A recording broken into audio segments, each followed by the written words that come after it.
America in shutdown, day 15. Now today, we lost more than 800 Americans who had tested positive for the coronavirus. That's the largest single-day number since this nightmare began. A stunning 3/4 of our fellow citizens are living under some sort of stay-at-home order issued by state governors. New York Governor Andrew Cuomo, while noting that they're not at the COVID apex yet, did offer some encouraging news. We're testing more people than any state in the country, and I'm very proud of that. More per capita than China and South Korea. Number of intubations was down, not much, but it was down, and that's a good sign. You also see the number of discharges going up, and that's consistent. Now, the numbers in Washington State and even California are also offering some hope. A slide that gives us great hope and understanding about what is possible. On the bottom of the slide, where you can barely see that blue line at the very bottom, that's the current cases in California, the cumulative cases in California, where they're doing significant testing. The next line up is Connecticut. The orange line is New Jersey. The blue line is New York. The yellow line is Washington. Well, that's encouraging graphs in the states where you see those improvements. But tomorrow is only April 1st, and many of you want more answers. Now, given the massive disruptions to life, the huge financial toll, the loss of our basic liberties, Americans dying, more are asking why the models for tracking the disease in some cases have been so far off. Now, the folks at 538 have a theory. There's also the issue, they write, of uncollected or inaccurate data. To determine the fatality rate, you have to divide the number of people who have died from the disease by the number of people infected with the disease. In this case, we really don't have a reliable count for the number of people infected, so to put it mathematically, we don't know the denominator. Now, we already know that some of the early data from the Imperial College, which the US and the UK was using to model its early numbers, was off by many factors. But of course, most Americans, they don't have the time to dig into the underlying data, so of course they rely in good faith on the experts.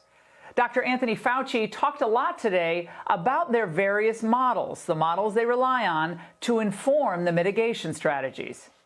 That's what the model tells you it's going to do.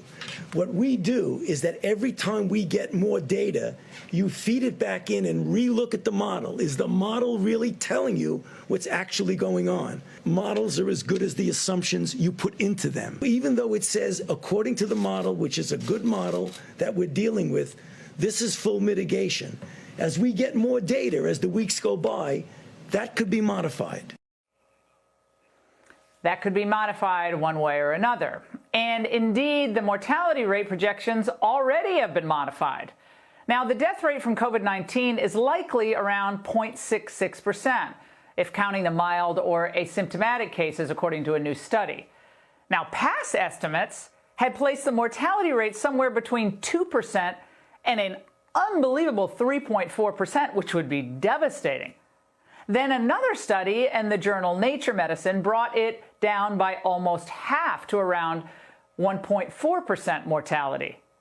But in this new study, researchers dug deep into the data to determine the true infection fatality ratio. That is, the mortality rate that includes the people with mild cases, and sometimes not symptomatic at all, who may have not been counted before. It's really interesting. Now, the death rate varied greatly by age. 0 to 9-year-olds, 0.0016%. But age 80 and above, it was 7.8%, and other age groups are in there as well. A renowned mathematician quoted in the study noted that the infection fatality ratio is a very important piece of data that will help to guide the response from various government and public health authorities worldwide. Again, what we're saying on the Ingraham angle is the data matters. It matters to all of us. Real facts, real science. We shouldn't be referring to old data that has already been disproven, because that only ends up scaring people and then confusing a lot of people who actually deserve transparency and a full accounting. Now, also, my message to Pelosi and company with her little nasty asides over the weekend, that got a huge reaction last night.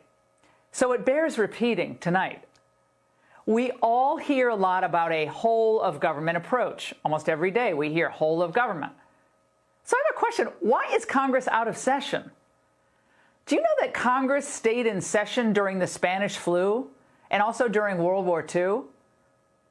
After all, we're told that this battle against COVID is a war, and the government's response to it has resulted in millions and millions of Americans losing their jobs and their dreams in an attempt to try to bring down that curve. Tens of thousands of Americans could die tragically still from COVID. We all want to save more lives. We want to do everything we can. But we also at the same time, and it's a heavy lift, it's a lot of balancing here, we have to give Americans a realistic sense of achievable metrics to measure success in the end. So all the graphs, they're informative and they're nice to see, but we have to know that parents are asking tonight, what numbers will it take so their kids can go back to school at some point? Maybe next month, the month after, maybe in the fall. What numbers will it take? And what numbers will it take for Americans to return to church? It's really important for a lot of Americans to be able to go to church every week. What about travel? What numbers will it take for us to be able to travel even to another state to see a relative? What about going back to work? That's assuming the job that someone had last month will even be there next month, the month after, or sometime in June. Asking these questions, safeguarding our health and welfare and our liberties, is what all three branches of government, this is what our founders understood, the brilliance of our founders. They understood that you needed all three branches working together, and they should be right now. Checks and balances, of course. We all love and value the doctors and all the healthcare professionals that are just heroes tonight. But we also love our freedom and our ability to support our families. So how likely is it that on April 25th, we might hear that, oh, we really need to shut down through the early part of June in order to bend the curve even more?